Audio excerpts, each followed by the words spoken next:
Take a look at some concerning weather. Parts of KZN are being very closely monitored for heavy rain, exceptionally heavy rain. This is because Tropical Cyclone Batsirai, and I hope I'm saying that right, is busy battering Madagascar at the moment. Approximately 20 people have died. Thousands more have been displaced in Madagascar. So how concerned should we be about the east coast of South Africa? Let's find out about the potential impact of this tropical cyclone. South Africa Weather Service forecaster Mbavhalelo Maliage joining us this morning.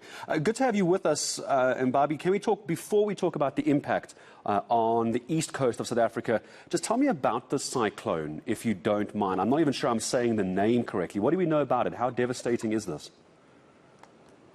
So, firstly, good morning and good morning to your viewers. So concerning the tropical cyclone, at this current moment, it's just considered to be a moderate tropical storm. So meaning that its wind speeds are around 49 knots, which is roughly at 90 kilometers per hour, plus or minus. And at this current moment, it's no longer affecting Madagascar. It's just to the south of Madagascar. It's completely in the ocean. So that's the current update regarding the tropical cyclone.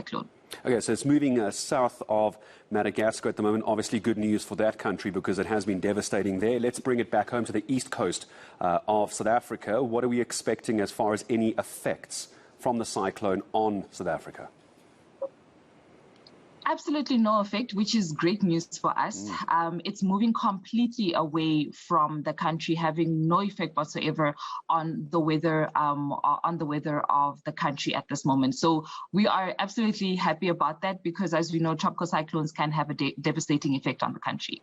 As someone whose weather experience goes as far as looking out the window and if there's clouds or no clouds, is it cyclone season in our part of the world? Is this unusual or is this fairly common?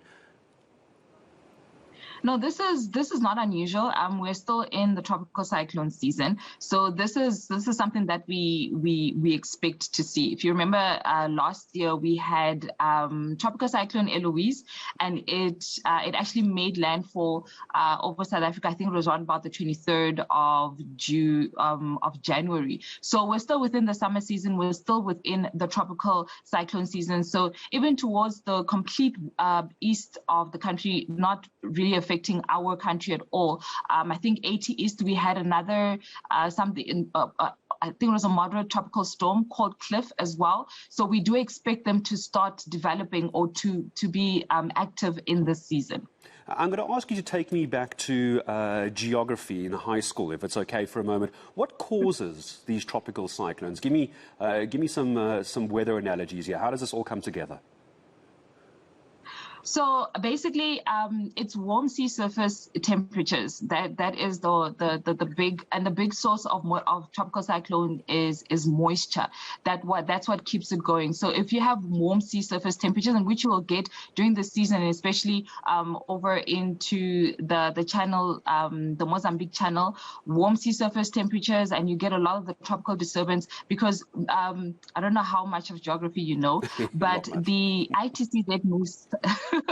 The intertropical conversion zone moves southwards, and that's where you start, even for us in South Africa, we start getting affected a lot by the tropical moisture, which is drawn from the ITCZ. So that whole band has moved southwards and starts affecting the southern region quite a lot. And then you have the warm sea surface temperatures, and tropical cyclones really do thrive in a lot of moisture. So the moisture from the ocean and the warm sea surface temperatures really drive that development of the tropical cyclone. And the moment it starts moving overland, the friction that happens as it moves overland then causes the tropical cyclone to actually start dying. So so long as there's a feed of moisture, the tropical cyclone will continue to go. And also there's a lot of other factors, but I don't want to go into it because I don't want to take a lot of your time. But the main source of it is the fact that there is a lot of tropical disturbances because of the ITCZ that has moved southwards, and then there's that feed of moisture from the warm sea surface temperatures. Well, I mean, I remember writing that in my matric exam for geography, exactly what you just said. I remembered all of that, obviously. Just quickly before I say goodbye to you, are we watching any new tropical cyclones coming through? Is there nothing on the radar at the moment? Or is the SA Weather Service keeping an eye out for something else? No, not at the moment. We haven't seen any tropical cyclone development. I think it's also something to note that regarding the forecast of tropical cyclones, it's mostly the Reunion Met Office that is responsible for our basin.